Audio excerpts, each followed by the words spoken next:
Good morning. Welcome, dear audience. I have the honor to present two important speakers and experts on the topics of language teaching innovations in the 19th century. The other important topic is the reform movement, and another topic is the direct method.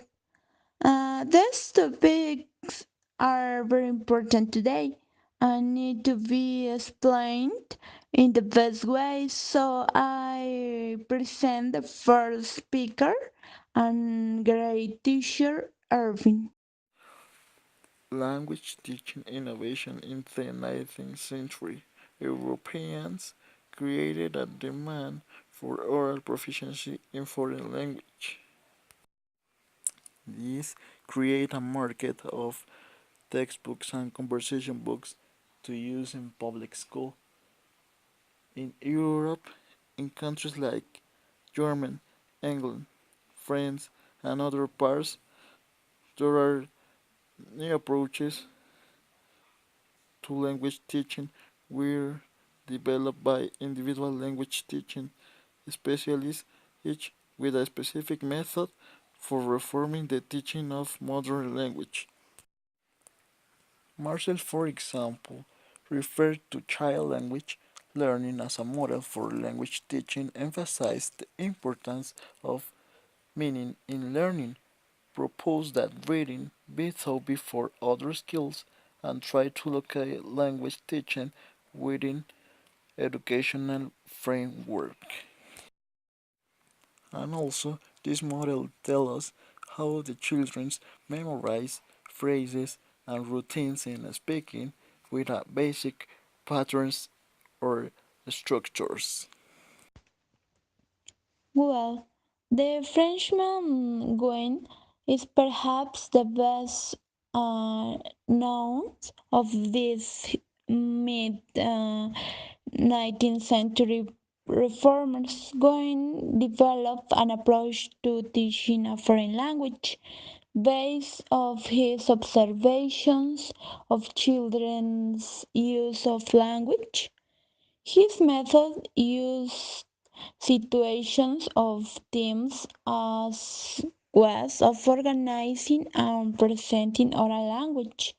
The famous Gaint series, which includes sequences of sentences, relate to such activities as shopping good and opening the door. Quinn established schools to teach according to his methods. Quinn's emphasis on the need to present new teaching items in a context that makes their meaning clear and the use of gestures and actions to convey the meanings of utterances are practices that later became part of such approaches and methods as situational language teaching. The word of individual language, especially like this, reflects the changing climate of the times in which they work. Educators recognize the need for speaking proficiency rather than reading comprehension, grammar, or literary appreciation. As the call for foreign language programs, there was an interest in how children learn language. Teachers and linguistics began to write about the need for new approaches to language. Hello everybody. Today I'm going to present the topic called the Reform Movement. There are language teaching specialists such as Marcel Pendergast and Gowen that had promoted alternative approaches to language teaching, but their ideas failed because of didn't have attention or support. However, practical-minded linguistics such as Harry Sweet, William Bitter, and Pat Passy began to provide an intellectual leadership needed to give reforms ideas with credibility and acceptance. The discipline of linguistics was revitalized. Linguistics emphasized speech and written words.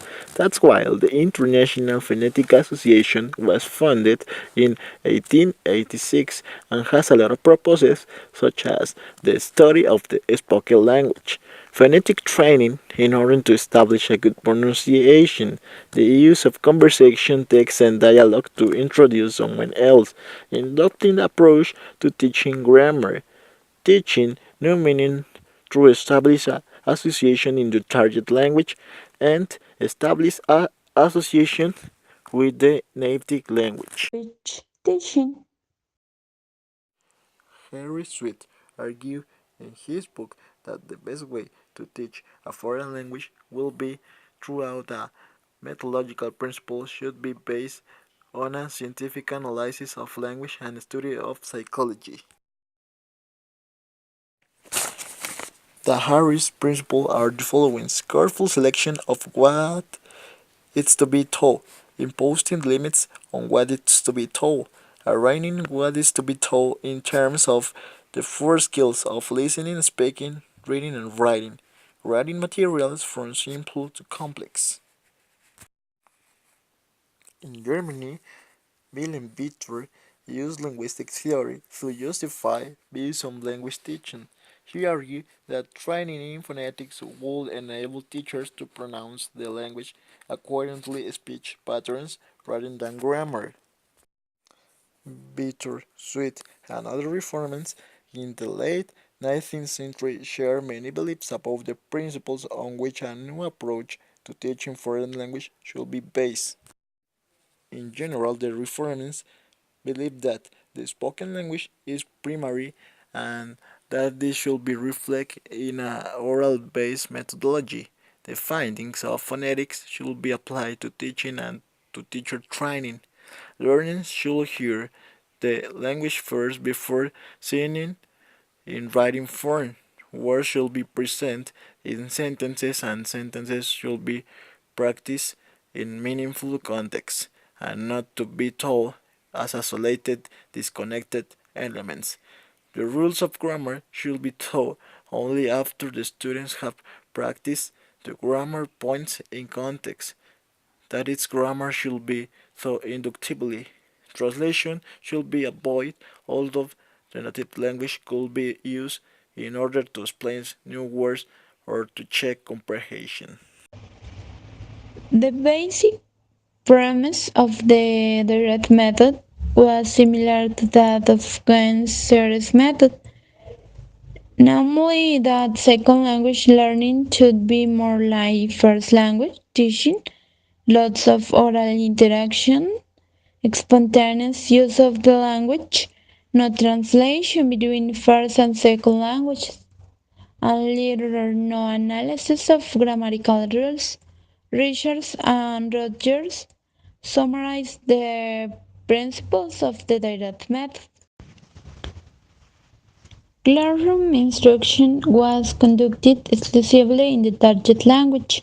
Only everyday vocabulary and sentences were taught. Oral communication skills were built up in a carefully tried progression organized around question and answer exchanges between teachers and students in small, intensive classes. Grammar was taught inductively. New teaching points were taught through modeling and practice. Concrete vocabulary was taught through demonstration, object, pictures. Abstract vocabulary was taught by association of ideas. Both speech and listening comprehension were taught. Correct pronunciation and grammar were emphasized. The direct method employed considerable popularity through the end of the 19th century. Well into this one, it was most widely accepted in private language schools where students were highly motivated and were native speaking teachers could be employed. One of the best known is popularizers was Charles Berlitz, who never used the term direct method and chose instead to call his method the Berlitz method. To this day, Berlitz is a household word. Berlitz language schools are thriving in every country in the world. By the end of the first quarter of this century, the use of the direct method had declined, but in Europe and the United States, most language curricula returned to the grammatical translation method or to a reading approach that emphasized reading skills in foreign languages. But interestingly enough, by the middle of the century, the direct method was revived into what was probably the most visible of all language teaching revolutions in the modern era.